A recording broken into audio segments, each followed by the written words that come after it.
if you can create some little boundaries and structures, and sure, things are going to happen, but like when that chaos ensues, you can go back to those routines and they provide security. But whatever the routine is, if you understand the why, because if you quit getting the result from the routine, you need to change the routine. Yeah, well, it's like the same with kids, right? It's routine, and routine, exactly. Like, it brings peace, makes everything run smoother the rest of the day. Like if everything starts out the way that you expect it to, the rest of the day's a breeze. But like also for me, like to get in front of my day, like being proactive instead of reactive is epic. This episode marks an exciting milestone because today we welcome Shannon to the podcast. As we introduce Shannon, we dive into something that kept coming up in our conversation, the power of routine. How do small intentional habits shape success? Why do routines create peace, structure, and momentum in our daily lives? Whether it's setting yourself up for success in the morning, optimizing your workflow, or creating structure for your family, today's discussion breaks down how routines can be a game changer. What routines do you use for success? Let us know in the comments and enjoy the show. Hello, everyone. Welcome to the Crack the Code podcast where every week we get together and we talk about how to crack the code to those life's little secrets that help us unlock our potential to live the best life we can. So we talk about what's going on in our world, what's going on in our life, and how do we do things better. I'm your host, Clint Baggett, and I'm here with my co-host, Shane Russell, who's known as the Hood Hippie, and the beautiful, the wonderful, the mysterious, and the marvelous Shannon Baggett, whom we're still trying to come up with a nickname for. Maybe you guys can help us with that. Any suggestions, add them to the comments below. Would love to hear what you think, but she's going to be joining us. Shannon is our media director for the Evolving Mindsets community, and we can tell you more about the community and what's going on a little bit later in this, but I want to just give Shannon a chance to say hello and let everybody hear your voice, see your face if they're watching the video. So how you doing, Shannon? Doing good. How are you? I'm doing all right. Been having a pretty fantastic day. How are you, Shane? You doing okay today? I mean, I'm feeling the love. I'm not going to lie. Yeah. Yeah. What I do, really. Yeah. Awesome. So guys, what are we going to talk about today? What's on your mind? I mean, first of all, like, do you know how to get this meeting is being recorded off of your MacBook? No. Is that a subject matter? Like, I can't get this. Sounds like an issue for technical support, and I'm not your technical support. Luckily, this isn't user error, I'm sure. So anyway, all right, carry on. Fantastic. How about you, Shannon? What are you up to? Not a whole lot. Just been taking it easy today. It's a Sunday, right? Yeah. Just playing video games and hanging out with kids. What you been playing? I'm replaying Shadow of the Tomb Raider. Nice. Yeah. So I just finished it today, second playthrough. That's not the remastered one, is it? I think it's so. I think it is. Is it? Is it? Very cool. Yeah. They brought it back out for the XS. So. Oh, nice. Extra pretty. Extra pretty. Yeah. Got all the bells and whistles and ray tracing and point of view and all that good stuff. Yeah. Yeah. The visuals are awesome. Cool. I've been playing video games lately. Dig Dug. I have Dig Dug. I haven't thought about Dig Dug in a million years.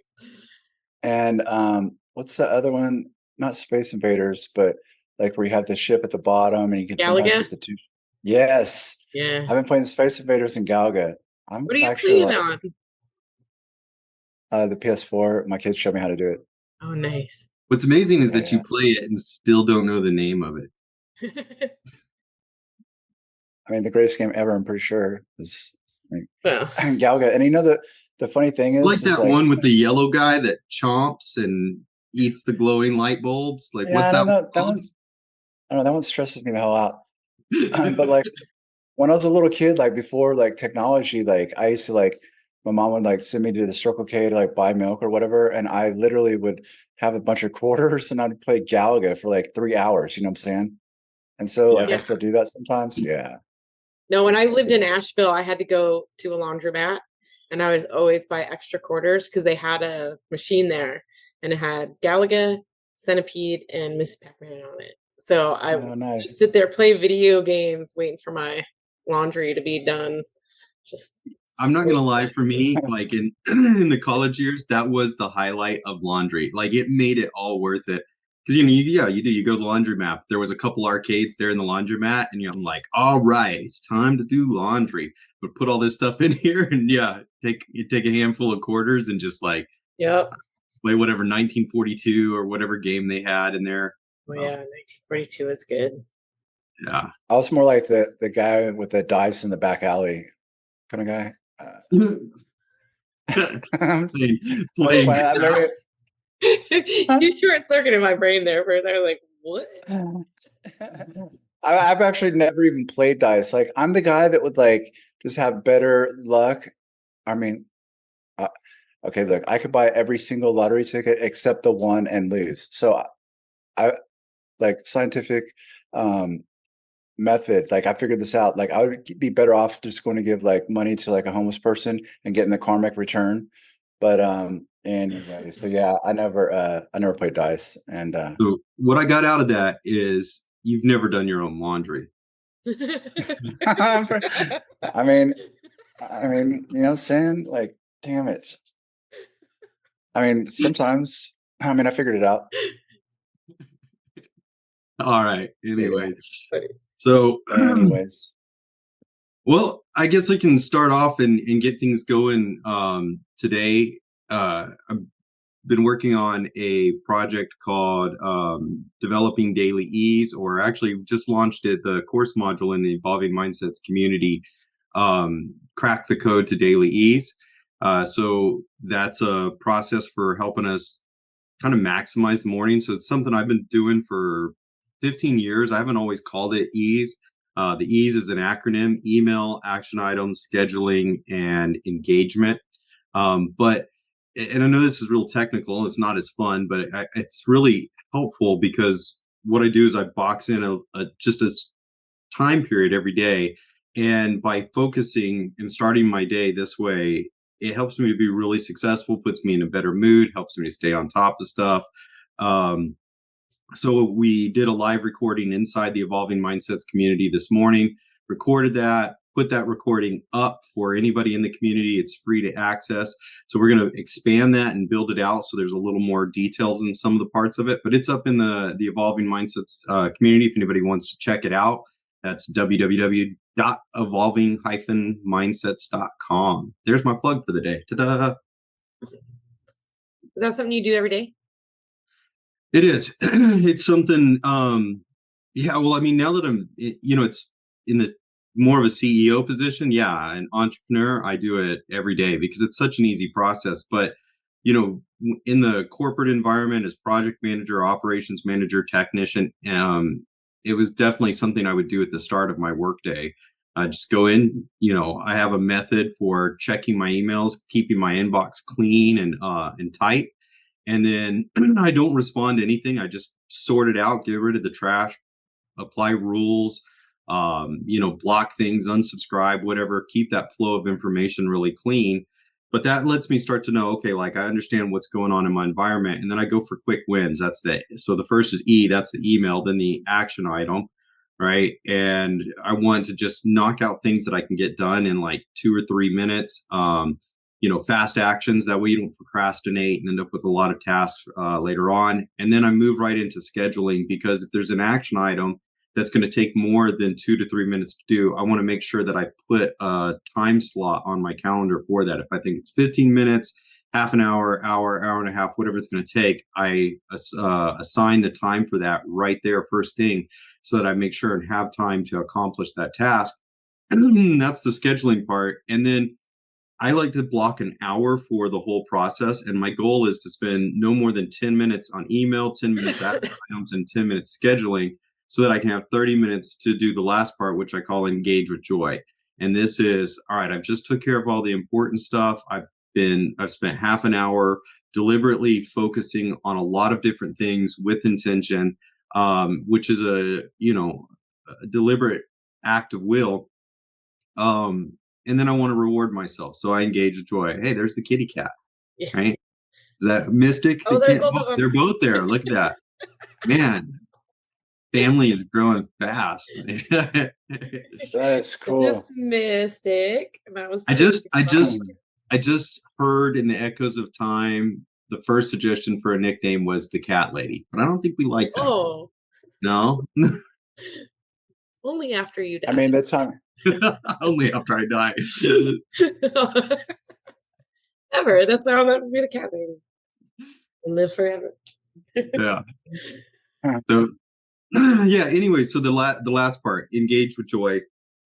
You know, when I was working in the company where I had almost 1,000 employees, what I'd like to do in that engage with joy is I would go sit in the break room as the employees were coming in, because I'd come in early to get these done. And then I'd say hello and I'd just sit and greet with them. So the idea is you take that 30 minutes and you go do something that engage with people in a way that feels good. So you could write a thank you letter to someone. You could go out and, say hello to your employees. You could walk around, you can send emails. Right now, what I'm doing, because of the role that I'm in and the interaction with social media, is that's my social media time, which also helps me from like being overwhelmed by just like getting lost in social media. I've got a nice little 30-minute block. I pull up all my socials. I go through anybody who's left a comment. I tell them thank you, or I love their comment, and just really appreciate people. And so it gives me a really positive interaction with social media. And I found in a lot of ways that not only is this personally helpful, but it's also helpful to everybody that I work with, because one, you're demonstrating a really good work behavior. If you're a CEO or something like that, they always talk about the chief emotional officer, right? You come in and people are observing you. If your team can watch you come in and you're confident because you know what you're about to do, they see you sit down, get focused right away, take care of the things that are most important, and then come right back out and you're happy and you're engaging, you're going to set an emotional tone for that team for the rest of the day to be more successful, be more relaxed, and be more confident as a group, as a work group, than if you come in looking all stressed out and overwhelmed because your inbox is overflowing and you're behind on things and you're unresponsive and you're frustrated and you're never taking that moment to focus and have intention to go just have some engagement with joy. So it's just a great way to like load a program in the beginning of your day that can help you be successful for the rest of it. Go ahead, Shane. Okay, there's a couple of things. First of all, that little cliche, if you fail to plan, like plan to fail. I mean, there's some things that are not going to go away and other things we want to do or whatever. And to take the time every single day and think about all of the things, there's so many moving pieces, and to prioritize things in a way that you have a plan that you can execute. It takes out the what ifs and all that. Like getting everything organized is definitely the most optimal outcome for your productivity, no matter what. If you're thinking about everything. So I love what you're doing. But when you talked about the part about like just the joy and all that, like I'm pretty sure back when we worked together and you were my fearless leader, which you were, but there were times like on Friday when we got donuts that I knew you knew that I wanted the bear claw, and you'd wait till I walked into the break room and always picked it out of the box and ate it in front of me. So that's because that gave me joy. Oh, well, I was engaging like a power with joy. move. That's a power move. He'd be like, "Oh, hey, Shane, is this the bear claw you wanted? Nom, nom, nom, nom. Should have showed up fight your boss for the bear claw." Yeah. Like, damn it. And then I'd ask to go to break to the store and he wouldn't let me, get back in there and work. Like, okay. I don't think I ever said that. I can't see it. I can't picture it. I don't know. I don't even eat donuts. I'm sweet enough, but sometimes like I have a hyperactive imagination, and sometimes sorry about that. Anyway, Sometimes you but imagine a past that didn't happen. I mean, oftentimes I'm living it as we speak. Anyway, but if you can't manage it, it will probably manage you. You know what I'm saying? So that's Yeah, something. absolutely. And there's that whole thing about how do you eat an elephant, like one bite at a time. But like also for me, like to get in front of my day, like being proactive instead of reactive is epic, right?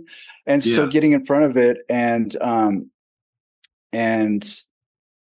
getting the hardest things or the most important things done first, it feels like kind of rolling downhill, like smooth sailing. Like once you get like but you have to have the wherewithal and you have to take action. You have to have the willingness to take the action, but approaching it all organized. Yeah. Well, Yeah. I love it. Like I learned this from you back in the day. yeah. Well, it's like the same with kids, right? It's routine. And routine, like Exactly. it brings peace. It makes everything run smoother the rest of the day. Like if everything starts out the way that you expect it to, like the rest of the day is a breeze.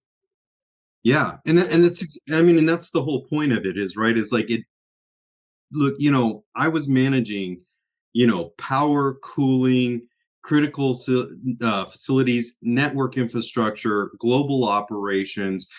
I mean, you've got all these alerts and whistles and then, you have that, but then you also have a team that is humans, right? Sometimes they're, going through divorces or having, children or, you know what I mean? Like they just have life going on and they need you to be there personally as a leader for them. And so I had to learn how to develop some things that allowed me to do, to your point, Shane, all of the things that needed to be done, but I needed it to be optimized and efficient, and I needed it to not kind of spoil my day. So to me, it was like the first thing I needed to do was just go check my email, just figure out where's all my information come through, sort it, take action fast, schedule everything that needs to be scheduled. And, if you're just starting this, if you're just hearing this, and by the way, if you come into the community for the next week or so, I'm getting on every morning with the community, and I'm doing my ease process. I'm actually doing my emails, doing all that stuff right there live. So if you have questions, you can come do it.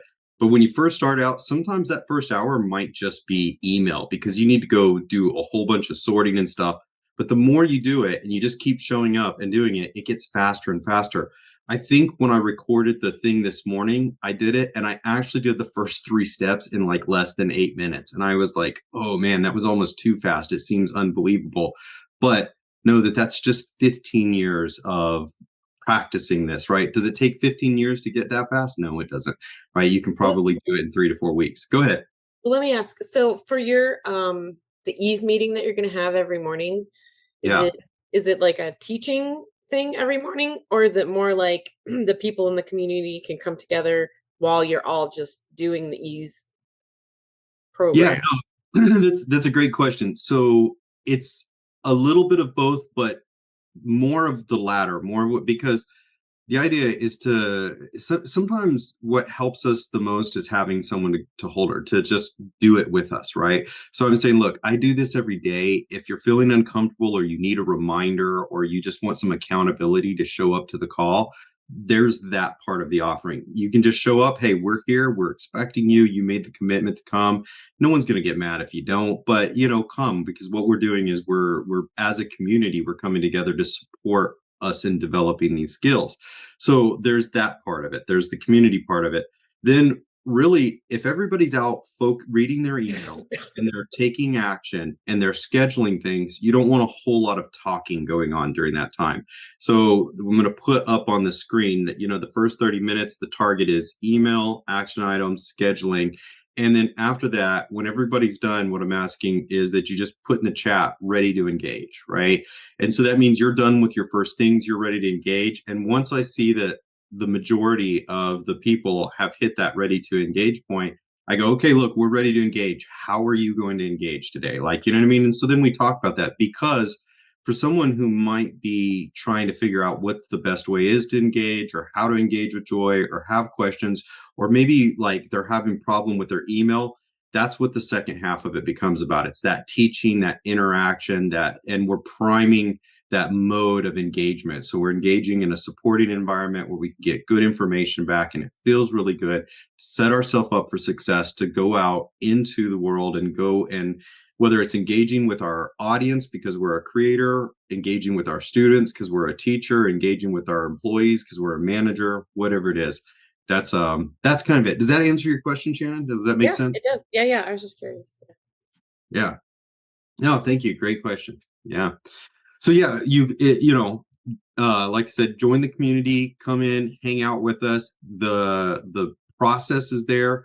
I'm going to be building some over the next couple of weeks, a little bit more of a detailed guide on how to maximize your email, how to maximize each step all the way through.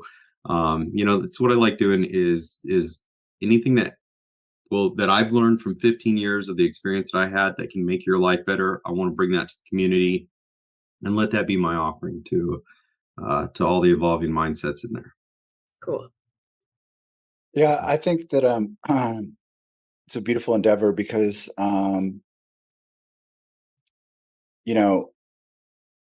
the camaraderie that we had back in the day working together, just the office chit chat, like everybody's sitting there in front of their computers, like getting mad work done. But like sometimes, like, somebody would have like something really important, we cared about each other, and like to say, and or an event like, hey, I'm getting married, or like I'm having a kid, or like or just whatever, and just being able to have that ability to have other people there that are taking the time together that they need to take to like get their game plan set for the day, but also having that enticing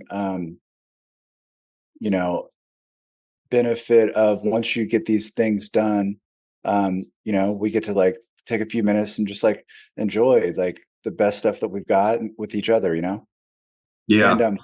And for me, like I've some like, dude, I don't know, like sometimes I just get so like wound up and like involved in things that like, and I have a pretty significant interaction with the world through my creativity, and like, dude, sometimes I mean I don't even check anything, and I know that like I lose some of my the benefit of the most powerful tool ever created if I'm just like, posting something and just like peace out, like don't, what I'm saying, but I just get like caught up and distracted, and so without approaching all of these moving pieces with a game plan for me, puts me in situations where I get really overwhelmed because now I have like 1,000 emails, like, oh shit, when am I gonna get to emails? And some of them are really important and Yeah. or time sensitive. And but I have that like going on a whole bunch of different fronts. So, but again, back to the eat the elephant, like you have to start chipping away at it in some kind of strategic fashion, or you're always going to be like Yeah. it's gonna own us. We don't own it, So being proactive, the whole ease thing and approaching your day like strategically and at peace and ready to go, like it's an effective endeavor, and it's helped change my life after learning it. Yeah. You said something about the strategic, and Shannon, you said something a minute ago about the routine, setting yourself up for success. And to me, that's what this is all about. Like, so there's another problem with like, I've worked with leaders and stuff that I've sat in their calls and I'm observing them and watching their behaviors and stuff, and their team's talking, and you can see, and I've seen in some particular years, like I can see in the reflection of their glasses that they move away from the team view and they're reading emails, and so because they're so overwhelmed, they haven't managed that flow of information, and so they feel like they have to just respond constantly. And we're in a very culture of like, there's this everything on your phone gives you little red alerts. Oh, you need to go respond, there's a new message here, and you got 20 different applications, and all day you're just respond. And so you effectively get nothing done because you're just consuming information all day. So this routine is about setting yourself up for success, protecting yourself from that overwhelm. It may be that you do this in the morning, and that part of setting yourself up for success is in the last 30 minutes of your day. You start with the same process again. You do ease again. You do email, action items, and scheduling right as you're going out the door. And then your engagement for joy is leaving work for the day, right? Like, you're just going to go home, be with your family, be with your friends, whatever it is. Go put some great music on in the car, and have that great drive home, or whatever the case may be. But it's really about setting yourself up for success and keeping yourself out of, you don't want to get into that point where you're always waiting for email to trigger you, or a message or something, where you're hyper responsive all day long, because what you really end up being is hyper distracted. Because that leader, as I was talking about, as he's reading that email and he's not listening to his team, then his team would say, "Oh, isn't that right, boss?" And he'd be like, "What? Oh, what was it? Would you read that again to me?" So the meeting would effectively take twice as long, because the team member just told the story and then had to get the attention of the person they were trying to tell the story to and tell the story again. So everybody else has now had to sit through this twice. It's a massive waste of time, because their leader was too distracted to focus in for the conversation that needed to happen.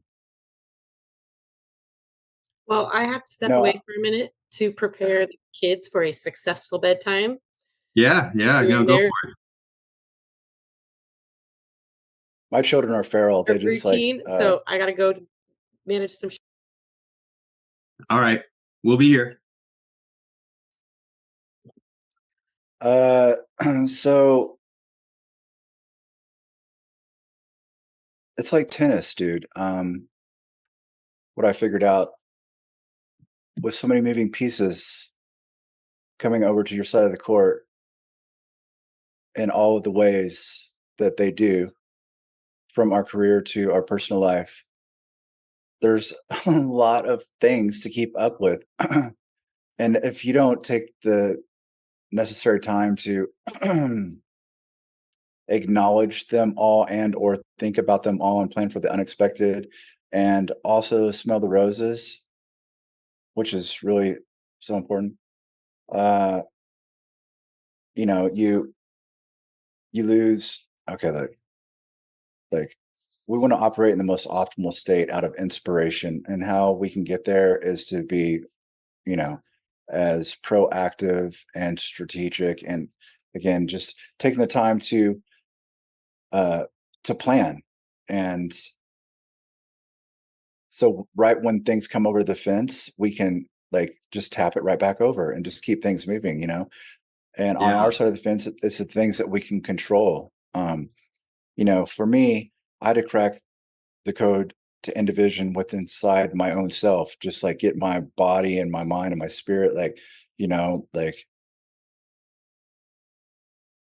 like going in the best direction again. And yeah.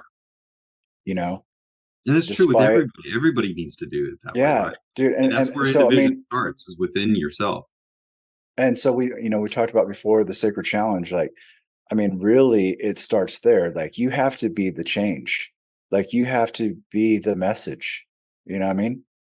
Yeah, you gotta live it, right? Because otherwise, if you're just talking about it and you're not doing it, and that's why I love doing this stuff, is this isn't just something that I'm like, oh, here's this process I created because I wanted to create something to get people's attention. Like, no, this has been pertinent to my survival. It's part of the journey that got me from being homeless when I was 20 years old to be having a six-figure salary by the time I was 30, and owning my own business in my 40s, right? Like, you know, they're just functional, effective things. You talk about being strategic, and I felt like I wanted to call out one point here. I focus on these things, right? Like, it sounds really serious and it sounds kind of a big thing, and I'm really intense about it. But the reason it matters so much to me is because what we're doing is consolidating something that can potentially take away from the joy of our life and we're bringing it down into an effective task so that we can be optimized about it, right? We're going to get rid of this overhead administrative stuff. I want to sandwich this down because real life, the things that are really valuable happen after that in all the other spaces. And our life should be full of times where we're engaging with joy, where we're being productive, where we're being successful. And right now, where culture and civilization is, it's almost like there's this assault on your attention span, right? Everything is meant to try to grab your attention as often as possible, as fast as possible, and then potentially hold it as long as possible, right? People want your attention. All, the marketers, everything, they want your eyes on things. So what I'm doing is suggesting, hey, decide where you're going to put your attention. Do it with intention, do it with strategy, do it deliberately, so that you can just shut all that down and then go deliver in your experience, in your life, what really, really matters. Because that experience that you can get into, now that you've got all that nonsense out of your head and you can really just go have a conversation relaxed with someone, or express joy or gratitude or thankfulness, which we need a lot more of in the world, right? Or, whatever the case may be. Do we still, if you wake up in the morning and you're having a crisis and there's a big meltdown, skip the E's, right? You know what I mean? If you're doing this every day, missing it for one day won't matter. So if you're having a real world crisis or there's a big problem going on and you need to drop this process for a day, that's fine. You just drop it and you go focus on what you need to. But because it's a habit, because it's a routine, then what happens is after that crisis occurs, you go right back to a pattern that's successful. And then it helps you integrate, back into a more healthy routine. Does that make sense? Absolutely. Absolutely, man. And back to Shannon's point earlier, like having a routine, like having good habits, having the wherewithal, having the willingness, like being honest with ourselves and whatever created us and got us here. And I love the ease part because, there's some things that are business and important. We got to handle that stuff. But the ease part, like what we spend our day focusing on, and or the words that we're thinking about, or like the media or whatever, like that we're letting in and processing, junk in, junk out. You know, how we like personify our life through whatever we are taking in. I mean, it has a lot to do with it, Yeah. So the ease part, kind of like meditation or prayer or exercise or whatever, like, like Esther Hicks talks about taking a few moments every day, like, 2 or 3 minutes, and thinking about nothing but love. And sometimes I just Yeah. think about like that, like how like my parents love each other for like over 5 decades. I've been like, my kids, they love me, like, and just to feel the love, like if you do nothing but you just feel the love for 2 or 3 minutes, like all day you'll feel love. Yeah. And or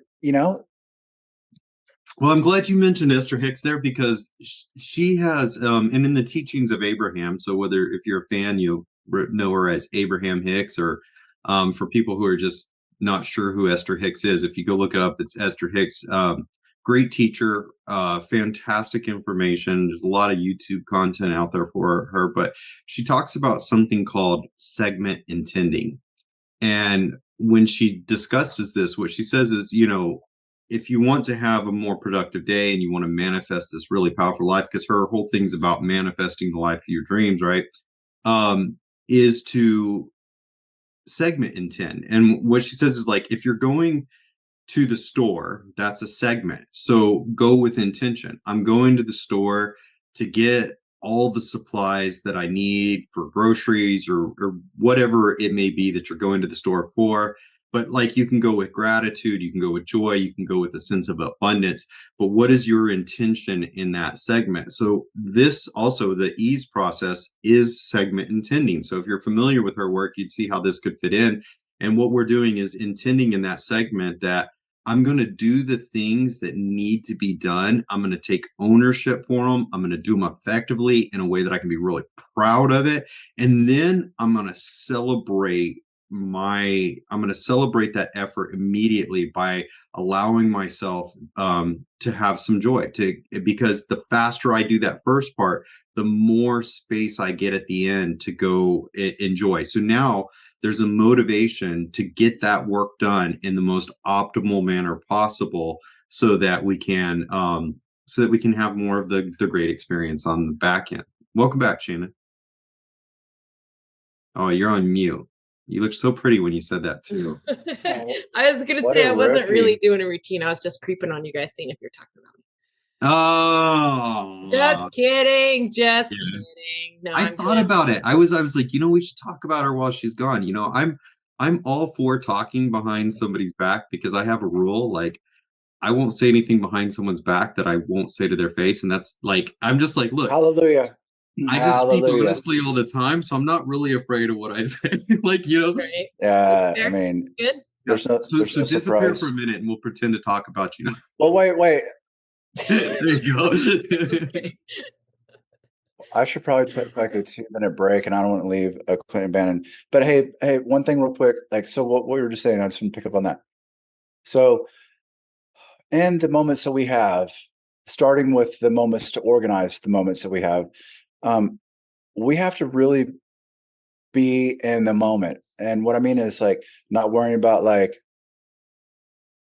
what we did or the previous paradigm or our past or what we remember. I mean, we should learn from things, but and beyond the environment, the things that we can control, the things that we're doing, that we have to do, we need to do, and or want to do, all of those things. We have to like pay attention and do those things. Like, I don't care, like if I get like a job like next week as a greeter at Walmart or a freaking dishwasher or whatever, I'll do the best job that it could be done. You know what I'm saying? So, and I approach every single thing in my life like that. Like, it doesn't matter. I'm going to bring integrity and pride and my own awesomeness. Like, I have a lovely singing voice. So I like to sing like while I work and stuff. And so, but really paying attention to what we're doing while we're doing it is part of the whole, and sometimes like while we're doing the thing, then we figure out the other thing, and yeah. So, and then back to your point about Esther Hicks, like, well, hold on. Can I ask you one question real quick? And then you go, yeah. Actually, I want to ask our audience a question. We've talked about doing like some karaoke episodes, and since Shane has just admitted that he has such a great hold on. We're not going to do it right now, but I just want to hear from the audience if you would love to hear the Hood Hippie do some a cappella karaoke on one of these podcast episodes. Put a comment in YouTube right now and just say, the Hood Hippie karaoke, I need it, right? And then, if I can get 3 comments like that, then we can definitely overrule and get the Hood Hippie to do some live karaoke for us. Yeah, what are we talking about? 80s hits, like opera, like even better. Put the song you want him to sing in the comments. Look, as long as I can sing like Johnny Cash. I won't ask anybody to do anything I'm not willing to do. So, you want me to hear me sing a song? Throw it in the comments. I'll give it my best shot. We'll have a karaoke off podcast episode if people want to hear it. I mean, like at the end of the day, like let's just entertain each other, and like I'm up for pretty much any challenge. I mean, so yeah, but I'm always going to sing with like kind of a little bit of Elvis and a little bit like Johnny Cash and a little bit of like the dudes from I don't know, and Bob Marley.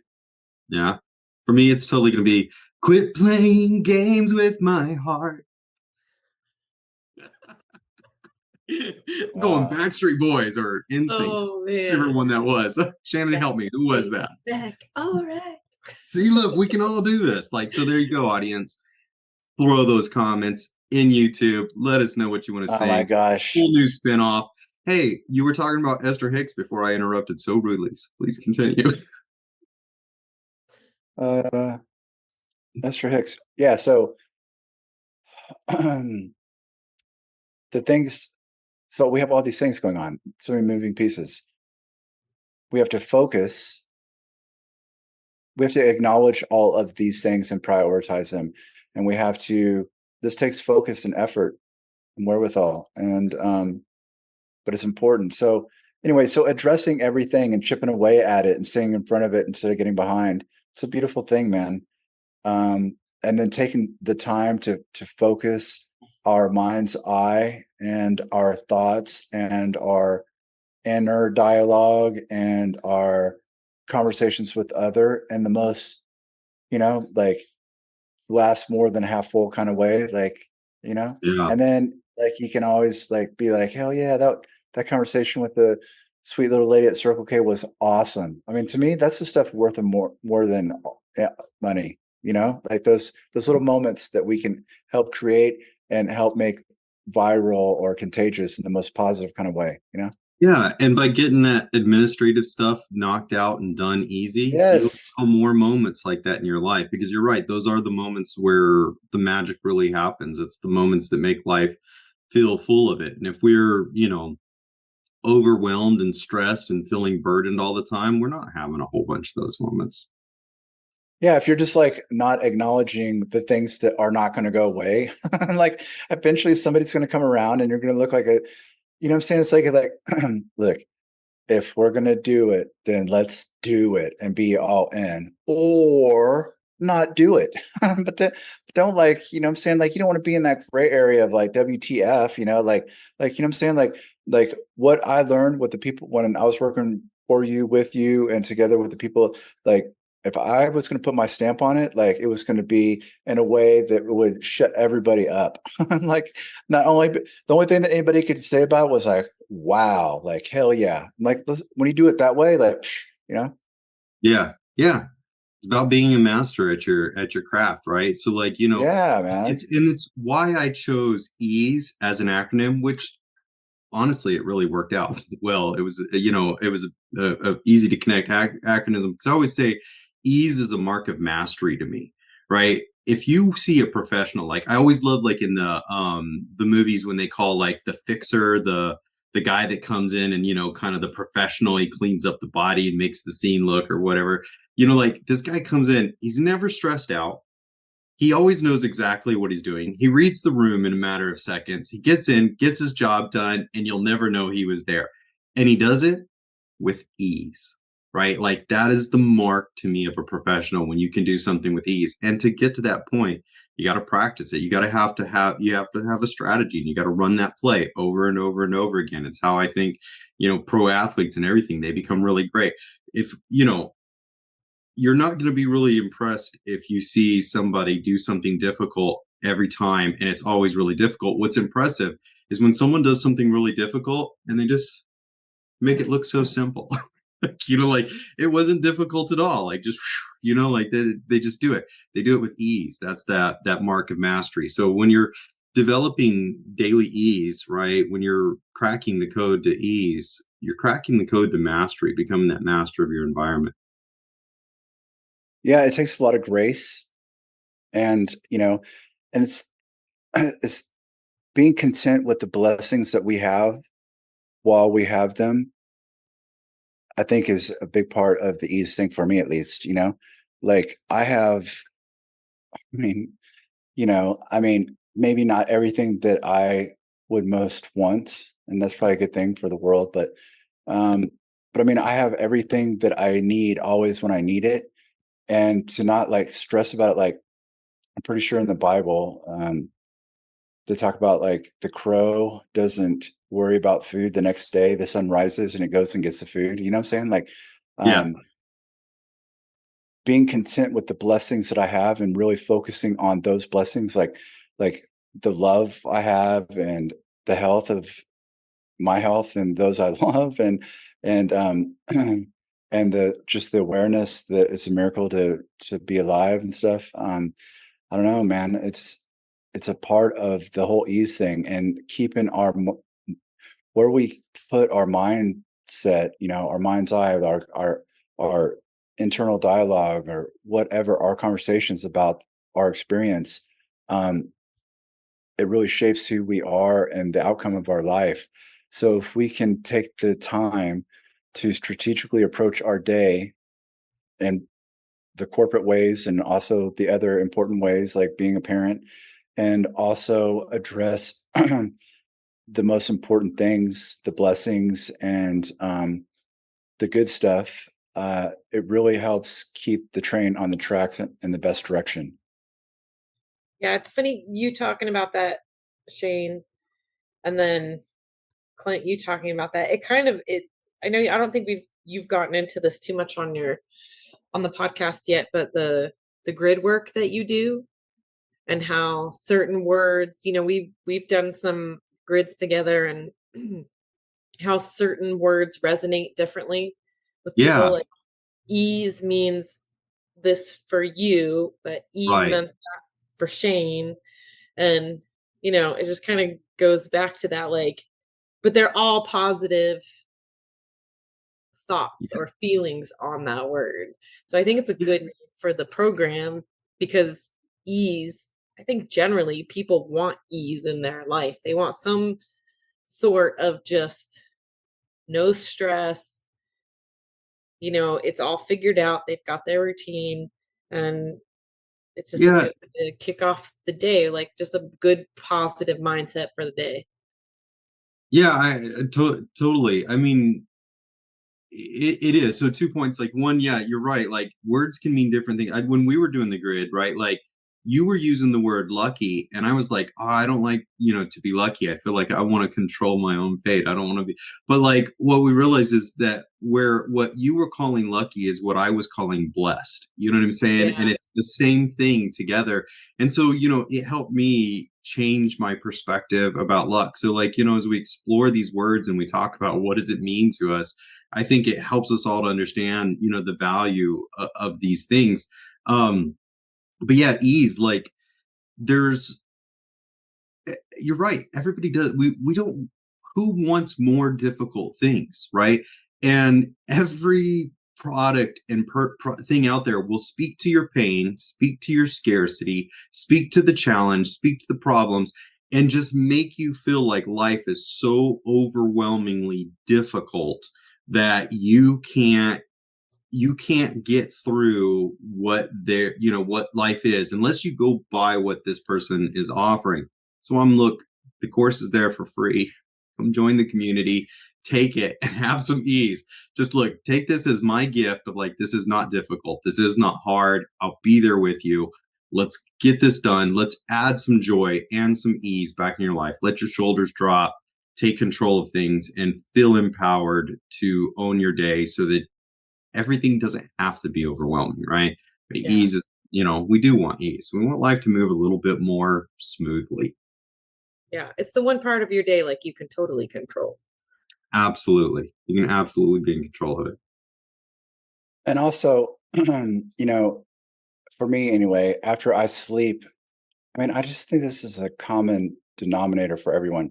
Like your brain has rested, has been reset, it's clean slate, like by the time like 9 o'clock happens and like all of the stuff of the day has been piled up and you're like trying to process, like not as easy sometimes, but getting in front of the inevitable, um, strategically. And also, we all want it to be easy, right? But we also want it to be, I mean, really, if we want it to be most easy, we want the highest quality product with the greatest efficiency and the least amount of energy expended.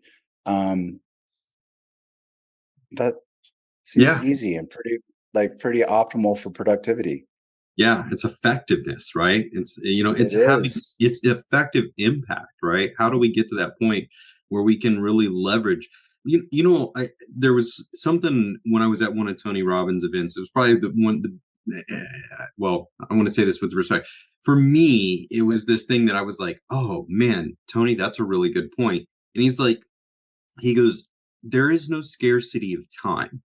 We all have the exact same amount of time. You have as much time as Barack Obama has, as much time as, Miley Cyrus has the same amount of time as Grant Cardone has the same amount of time.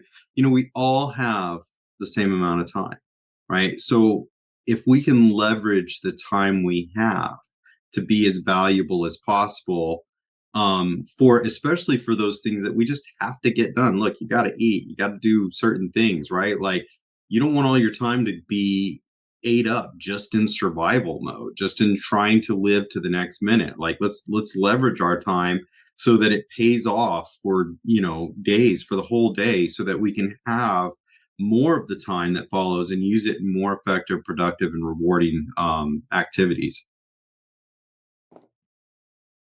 Yeah, and these things are relevant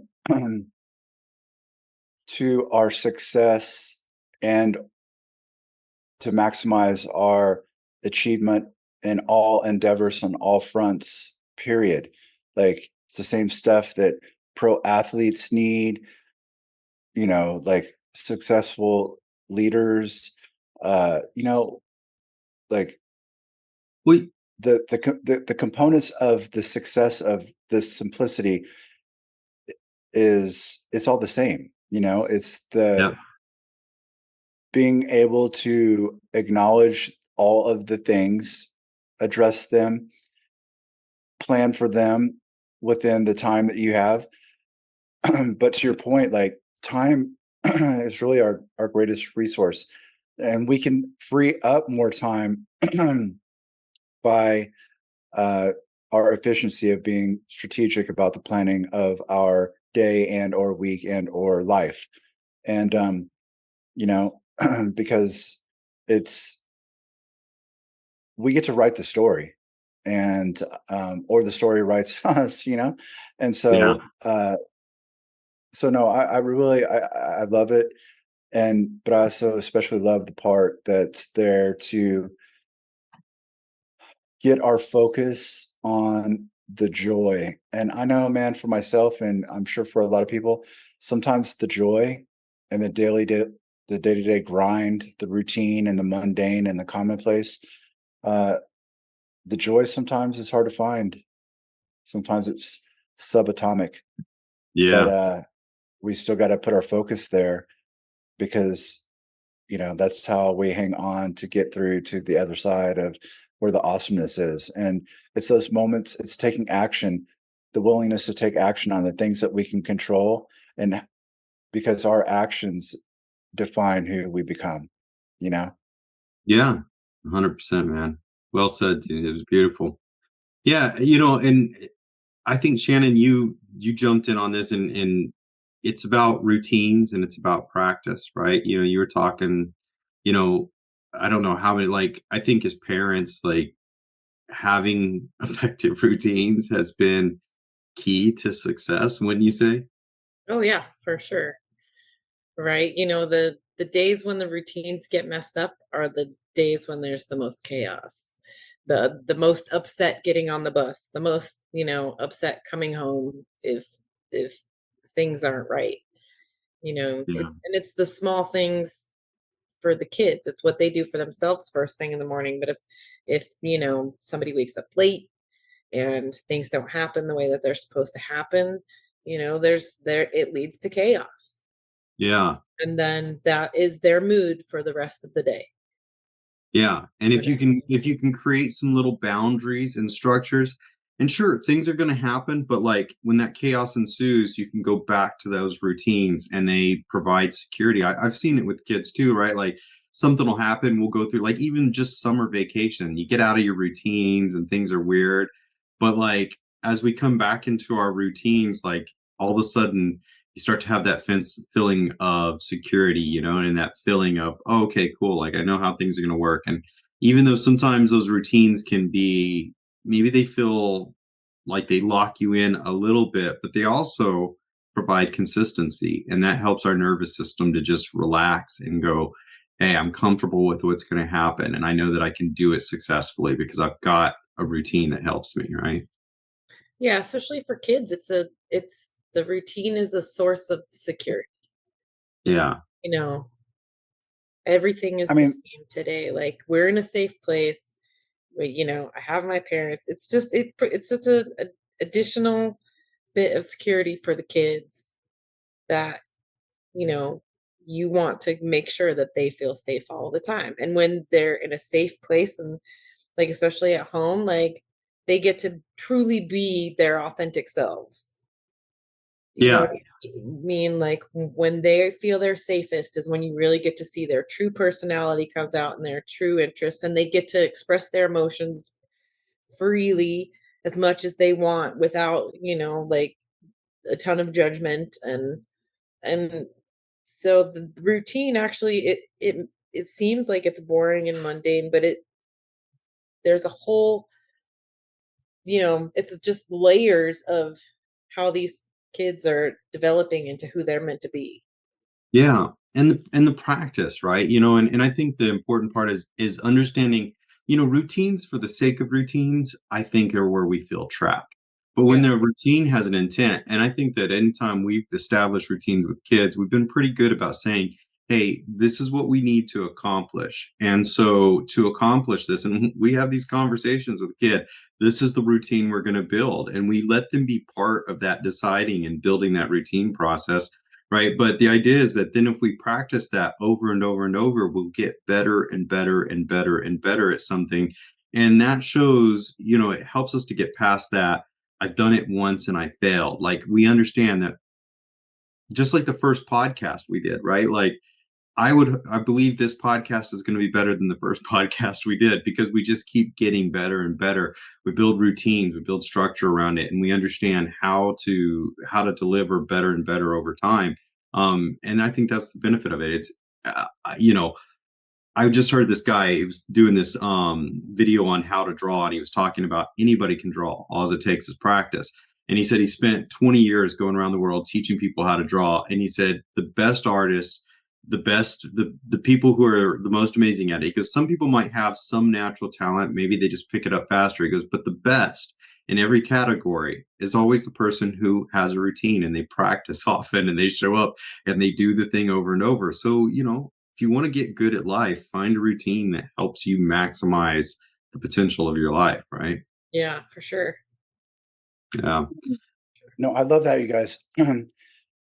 There is something magical about consistency. Like, I mean, if you think about like brushing your teeth, it's something that no matter what, like we're going to pay in some ways with some things one way or the other. Either you brush your teeth and you have a beautiful smile, like I have a lovely smile, or you have to go to the dentist and you have to deal with all these hands in your mouth and like painful stuff, and it costs a lot of money, and it's just the least optimal outcome. But it's something that's not going to go away. You have to manage it, or it's going to manage you. And so the consistency and the routine part is a huge part of it, you know. But then there's also like the scientific method part of it, right? Like when you get the same and or best results through time of doing things and figuring out like, and as you do things, you make your routine a little bit better, 1% better every day or whatever. You dial it in. So you're getting the most optimal outcome of all of your endeavors. And, so I really think that there's, the self-discipline and the reward of being proactive instead of reactive is a major part of our success and No, I Yeah. agree with that. I everything we think, did. the one of the main things you have to ask yourself with any routine or anything like that is the why. Why am I doing it? You know what I mean? If you can't give yourself a good answer on the why, and you find yourself just doing a routine because it's the way you were taught, or it's just what you've been doing for the last like 5 years, and you can't answer why am I doing this and have a good reason for it, then it might not be the right routine. It might not be the right path you're supposed to be going down, right? And that's what the same with the kids. Like, we don't just tell them, like, you have to brush your teeth every day. Like, we tell them you have to brush your teeth because, like you were saying, Shane, you want a beautiful smile. These, as you get your grown-up teeth in, that's it. There's no other set in there. Like, the why to this routine is, you're going to save money down the road on dentists. You're going to have a beautiful smile. Like, these have to last you the rest of your life. Like, I love that. And like, what's funny is you kind of brought out something that was on my mind is sometimes routines can become traps, right? And you just gave everybody, I think, the key, right, to not getting trapped in a pointless routine. Why do you do it? So look, I don't want to go back in that, but that routine ease, why do we do it? We do it so we can be effective, responsive, and stay on top and set ourselves up for joy. But whatever the routine is, if you understand the why, because if you quit getting the result from the routine, you need to change the routine. You need to, evolve the routine into something that is working more successfully for you. Customize it, start with what you know, but then let it grow and evolve. And this is how we, I think, overcome sometimes some traditional limiting beliefs that can get passed on from generation to generation. A routine that was started 40, 50, 60 years ago that worked for the person who started it 40, 50, or 60 years ago may have been fantastic and may have been mind-blowing and feeling like it was leading edge at that moment. But does it work for you today? Right? Well, what does work for you today? You might have to try some stuff. And you know what? Bless you if you invent something new, right? Invent a new routine, invent a new tradition. But the why, Shannon, you hit it. Like, that's what it all comes down to. Why am I doing this? What is it? What is the goal? And is this routine moving me daily toward progress in that goal? Yeah. I think that's extremely important because, Shannon, you brought the word, I'm just going to bring it back around. Authenticity is so important to our experience, like to be able to be who we are and to have the wherewithal to know that we can self-actualize and become the optimal version of ourself. Um, it's an important part of this entire thing. And so taking the time to hold ourselves accountable and manage all of these moving pieces that we have to throughout our entire lives. But going back to the ease thing, and the actual ease part, once you have a plan and you're all in to execute, and you focus on the blessings, while you go do your routine, if your mindset is in that higher, most ideal state, everything that happens in the routine is now better as a result. You know what I'm saying? Does that make sense? It does. Absolutely. Yeah.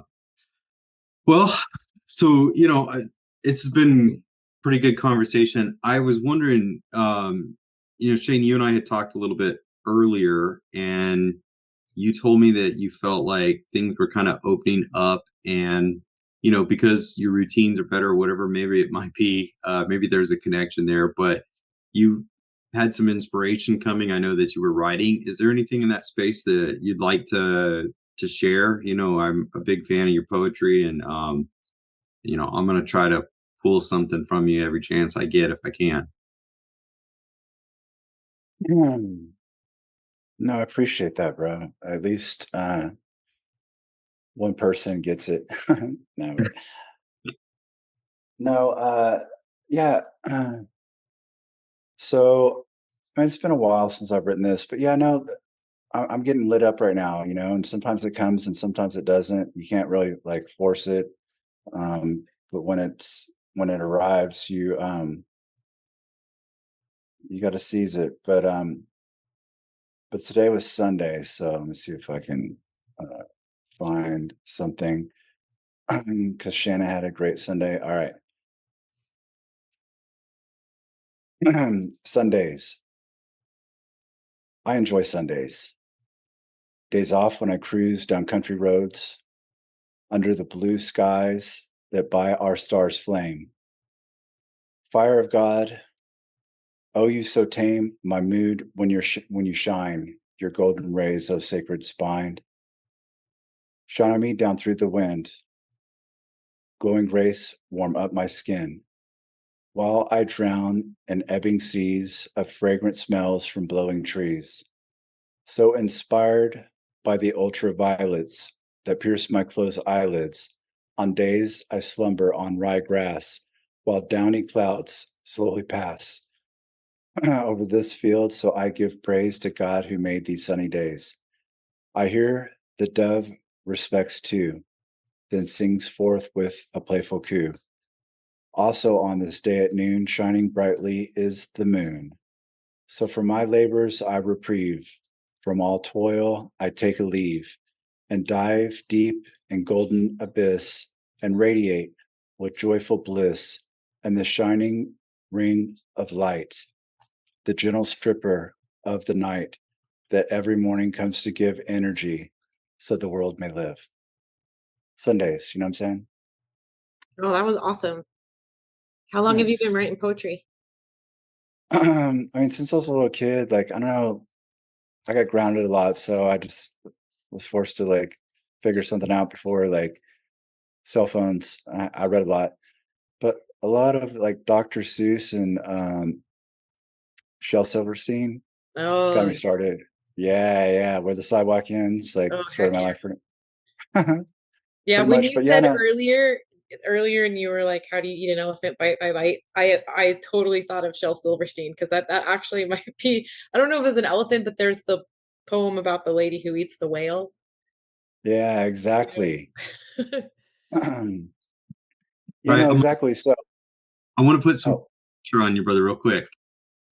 all right. If someone wanted to read that poem, because hearing you, is great, and they can see it in the subtitles, and where would they go to find that? And maybe, or possibly, could you might have a book coming out sometime in the near future where they could uh, enjoy these things. Yeah, no, it's kind of like I've been like overthinking some things and getting stuck a little bit just because there's a lot of different ways to go, but I'm just going with it and staying in the zone and of creativity, but so I mean I'm like in such a beautiful place, and I have the opportunity to take like I take just really good photography. It's been on the news and stuff, and then being able to add a poem to it, like, like one of my dreams is kind of like, you know, like coffee table book, like old school, like, but I also know that maybe books aren't gonna be around forever. So bridging the gap into reels and or live reading and stuff like that, and just mixing it up with the photography and video and other things. It's really something that I'm interested to learn about, and I would love anyone's help that could help me. Like, I have a website and I need to figure out how to build that, but in the meantime, like I'm at Global Hood Hippie on Instagram and the Hood Hippie on Facebook. But yeah, how Well, we have the to right community, man. That's where we're going to come together. We're going to help you yeah. build these things, get you launched, and get you online, because I think you got some fantastic. I've seen a lot of your photos, and if you put those photos and those poems together, and I will say, I fully love and support 1,000% the idea of doing spoken word recording, putting it on YouTube, but please do a book, Yeah. because I don't want to live in a world where books don't exist. And I understand Yeah, right. very No, digital for real, Yeah. like people who love books will buy books. Yeah. Real true book lovers love a No, that's me, physical dude. I book. You have can't put a yeah. laptop on your coffee table with, the website up. It's not the same thing. Like, people walk in and they want to flip through the books and they want to see. I had Oh a friend yeah. who bought a house simply because they had a book on their shelf that was her dad's favorite, and she took it as a sign. Like, books are What? important. Books are hugely important. Dude. I Yeah, would really there's this quote that I love, and I don't know who it is. So if someone wants to look it up and fact check me, whatever, that's fine. But the quote was something to the order of, "When you see someone reading a book you love, it's like a book giving a recommendation of the person." yeah, for sure, dude. Right? Like it's they're fun, and I'm going to believe with all my heart that we will not live in a world where books are not a thing. Like I'm a No, Yeah, even for Elliot the sure. other day was talking about how her favorite thing to do when she gets a new book is to thumb the pages and and smell smell the it. book, Yeah. and she's 10. Like Ah, books, man, like physical books. You yeah. can't trade them for anything. Yeah. Yeah, no, I appreciate that, you guys. I've been just in a weird place kind of because I don't know about everything, how it's going to go down, but like physical book is definitely something that I would think is a mandatory thing. But just being able to stay in the Zen zone, like the most creative place, and just letting it come to me as everybody that did whatever they have done did. and and hoping like through the community and just connecting with the right dots, um, it will all be filtered through in the most optimal way, as it seems to me suspiciously um, s- designed to be. I Like think it's my gift and power is to remind everybody else that they are gifted and empowered. It's like what I Yeah, do. I think the producing a book thing is easier than you think. It's not like the way that it used to be where you have to like go get a publisher. A lot of people just self-publish nowadays, and I'm pretty sure that even Amazon has a thing where you can literally like just go download your book onto their site and you put a price on it, and whenever it sells, they print it at that time and then ship it off. Like, you don't have to, Oh my get god, it you just changed published and buy everything. 100 copies and try and Oh get rid of my them. Like, you can really do it gosh. on an individual basis. Yeah. Look, Brad Sanford did it. My friend Lillian Walker did it. Um, they both did the self-publishing. I've got their books literally back here on my bookshelf, Brad and Lillian's, that they just published on Amazon. You go to the link, you buy it, you purchase it. But Shannon, your uncle also published some children's books and stuff like that. So, Yeah. the truth is there's people out there that have done it, and it's a thing that can be done. And with technology constantly advancing, it's just going to be easier and easier. And this is, I'm gonna put you up, I'm gonna put you in the pressure point here. This is your opportunity to show the community that you can take something beautiful and work past any limiting beliefs you might have and bring that. You can bring that to the world for people to love, enjoy, and share. So now you kind of have to do it. I mean, So for I think that, sure. No I pressure. mean, is this what they call like, excuse the language, but shit or get off the pot? Yeah, a little bit. It's kind of, yeah. Feels like it. But yeah, no, but like, I mean, I also know that this is exactly what I'm supposed to be doing. And as irony would have it, like I have no other choice but to do it. I have the time. And back to your point earlier, the time, such a precious thing. Like we can't take it from each other. Like, I mean, we can save it a little bit, but like the end of the day, like it's fleeting. And but how we invest it uh while the window is opening is so important, and all of the all of the greatest that ever lived, that did what they did, is I'm pretty sure the reason why we're not cavemen. You know what I mean? Right? You Yeah, have a calling, you have to follow it. But we all have it, but some of us don't answer. We by being created, we have all been called. I really believe it. We each have superpowers and gifts that someone else needs. And so it's our job to bear fruits for the life around us and for each other, you know? And but so many of us get lost and forget it. Like we knew it when we were 5, but somewhere in the socialization process, we forgot it.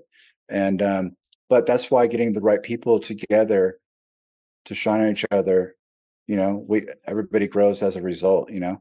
If you're bringing your harvest to the table, your gifts and your offerings, that's what we were supposed to do.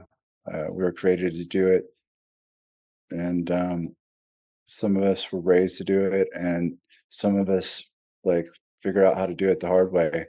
But like those words in red in the Bible, like love each other and like wash each other's feet, like and believe in what got us here. And I think if you lean that way, like you're always going to end up in the best spot. Yeah. Yeah, absolutely, man. I love it. Well, you guys want to do rock, paper, scissors to see who's going to close us out tonight? Yeah. Ready? I can. No? All right. All right. Yes. Ready? On 3. Come on, Shannon, where's your hand? Right. 1. I have nothing to offer. Okay. 1, 2, 3. Oh, no. Okay, well, we all threw. Okay, on 3. 1, 2, 3. No. Paper beat rock. Shane's out. We're both paper. All right. Heads up. Here we go. Okay. Ready? 1. Wait, where are we at? You count. Wait, am I in or I'm out? You're out. Oh, Okay, ready? so I don't have to do the closing? Wait, hold on. If he's out, then he lost. Oh, yeah, then that's him. Yeah, you're right. Oh, damn it. I should have. I'm so glad you said something because you were about to get a pass that you didn't deserve. No, I deserved it. What the hell, man? I'm like the worst gambler ever.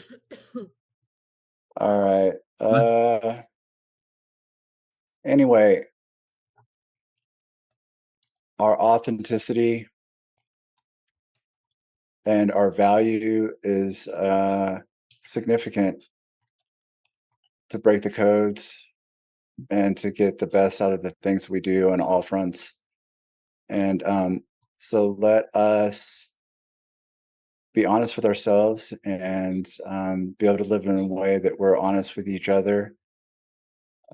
Man in the human in the mirror style, and between us and the creator. And by bringing our best, I feel like it's what we pass the test. Our authenticity is so important. It's our purpose, it's our meaning, it's our mission. And yeah, and so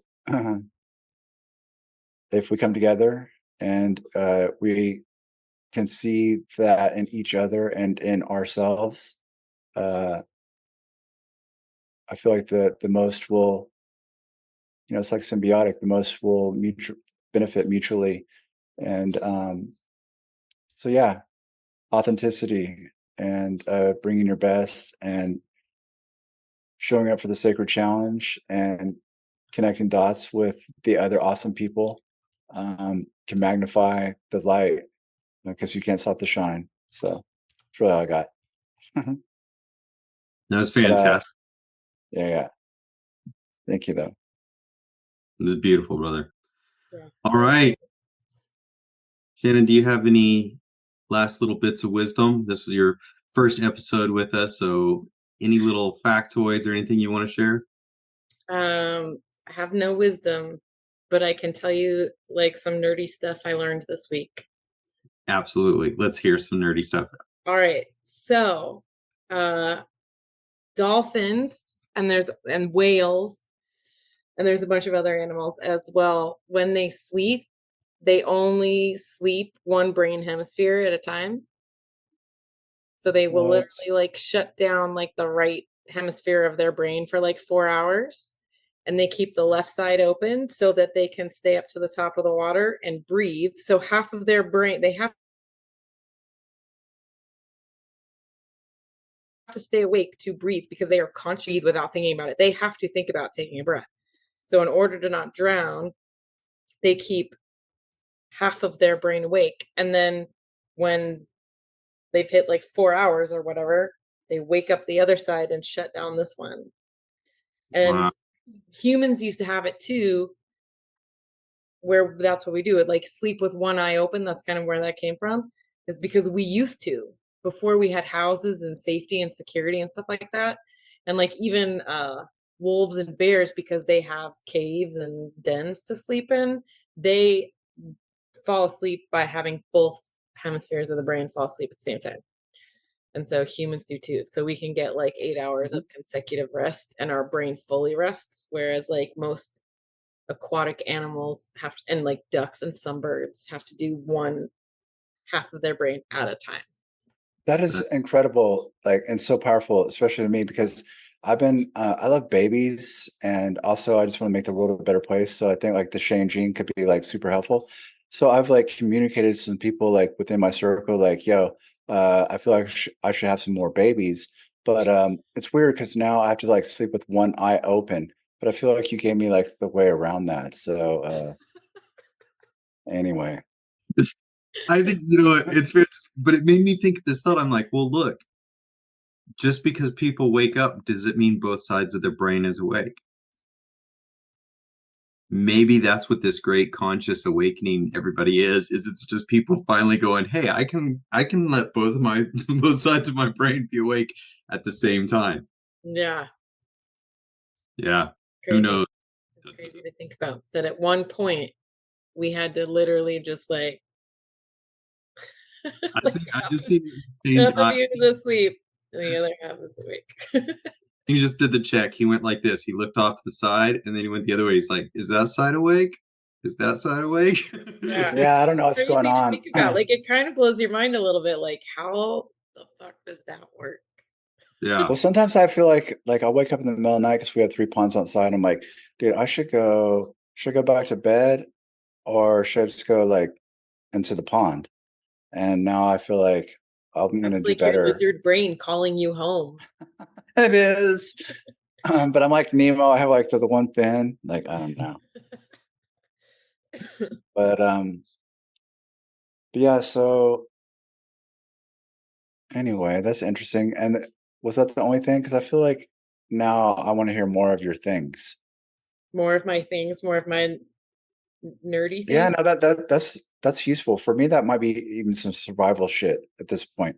So, what about? You just saved life, Shannon. Like, what else? I'm full of my contribution every week. Could be some like useless nerdy trivia. Like, okay, here, Shane, the best place to have a heart attack is at a casino. You have a higher survival rate even than at a hospital or a police station if you have a heart attack at a casino.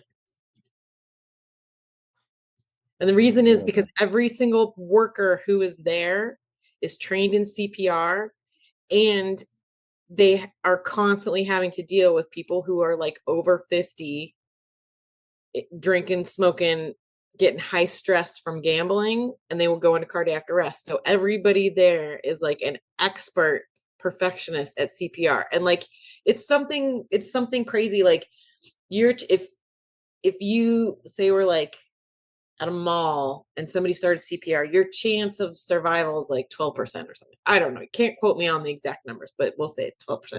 But at a casino, your chance of survival is closer to 80%. Interesting. Yeah. Like, I don't know, I've just come to this point, especially after all the things I've walked away from. I just believe like whenever literally it's my time, it's going to go down. Doesn't matter. Like I'm kind of in bubble wrap at this point. Definitely bulletproof. And so yeah, like I don't even really like think about it. And really also like even then I know that I'm just gonna keep on going, Yeah. Because like there's a bit of an irony to that though, because like any place where you're essentially gambling, people lose their house, all this stuff, it's the safest place. You gamble with your life.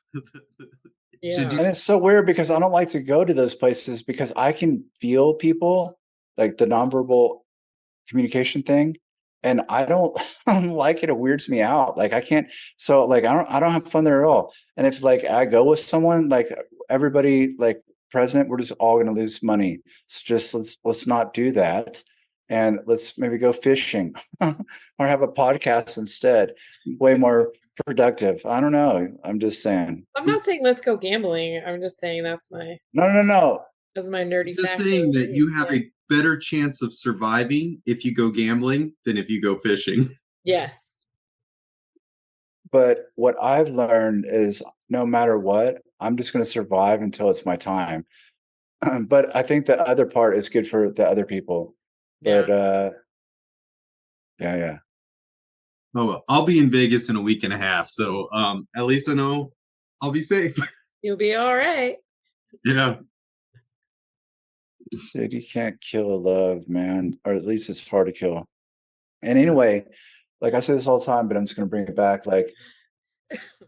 Like Einstein theorized that energy can neither be created nor destroyed. So if you think about it, I mean, Roy, let's think about this. Energy, like our hearts are beating, there's some like energy going on. Cannot be created nor destroyed. But wait a minute, it exists. So isn't that indicative of some supernatural shit happening? Because like how the hell could we be alive and energized if energy can't be created? Then I mean that's a pretty like basic concept, like really makes you think like, okay, so we clearly have something paranormal and or supernatural happening over here. And then like the whole throw in or be destroyed part, I feel like we're just gonna keep on keeping on. So anyway, but I do sometimes when I go into like places and they have defibrillators, I do have the impulse sometimes to like try to do it on myself. But Intrusive thoughts. Yeah.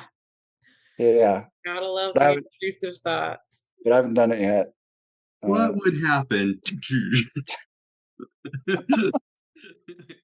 like, hey guys, watch this.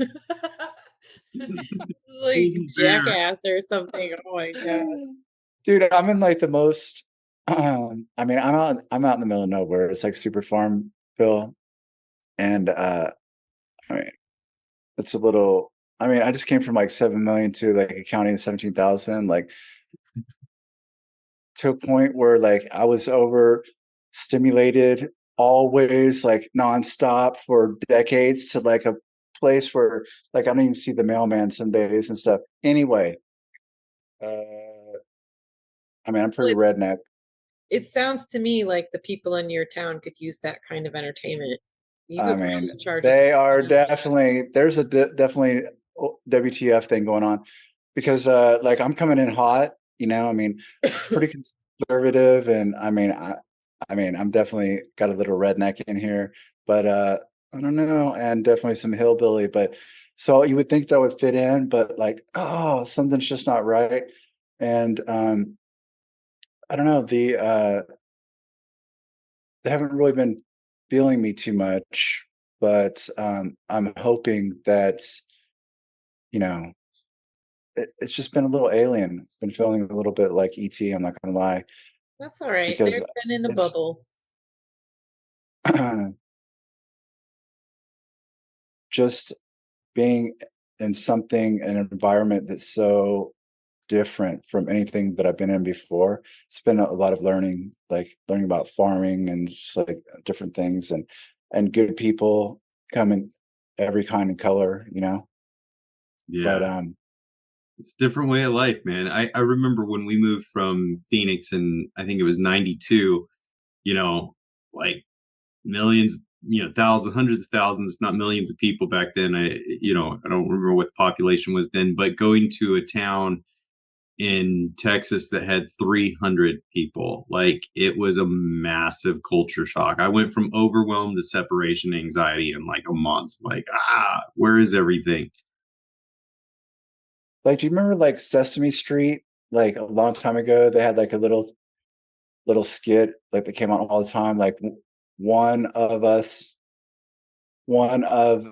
doesn't belong or something. Yeah, one of us It's is not not like like the thing. others. Yeah. Yes. One of these things is like the other thing. One of these.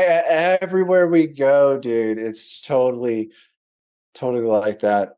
So it's been Are you interesting. like thing in the town? What's that? Are there people going, crazy city boys up to No, I don't like seriously. I'm pretty sure something. executing himself? Yeah, I'm pretty sure there's something going on, but at the same time, like it's good. It's a good place to be. Like, have a lot of time to like, I don't know, fish Shane and Hood smell the Hippie, roses. aka Iowa's Russell Brand. Yeah, no, it's in the middle of nowhere, and it's been a valuable experience just to get back to the roots and center and to grow most upright without so many distractions, and just get back tapped into source. It's been happening, and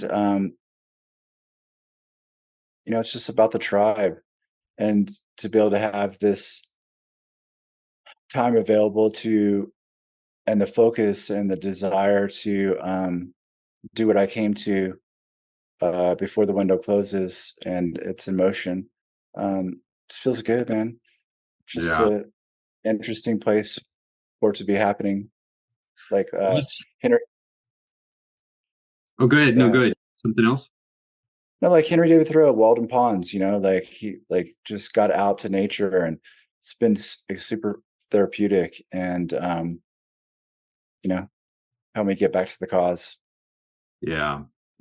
I think that's a great note for us to wrap it up. To everybody who's been listening, watching, joining in with us, thanks for hanging out. It's been fun. Please, leave comments and suggestions and anything you'd like to talk. We love your feedback. We hope to see you inside the community together at Evolving Mindsets. Come hang out with us, chat with us, jump on some calls. And, hey, you want to get your voice out and get on the podcast with us? Come join in. We'll have some fun together. So until next time, this is Clint and Shane and Shannon, and we're going to say goodnight, and we'll see you later. Gonna find your path, gonna lead the way, stride through the storm, never go astray. Always the truth and let your spirit roar. You're a force of nature, crash upon the shore.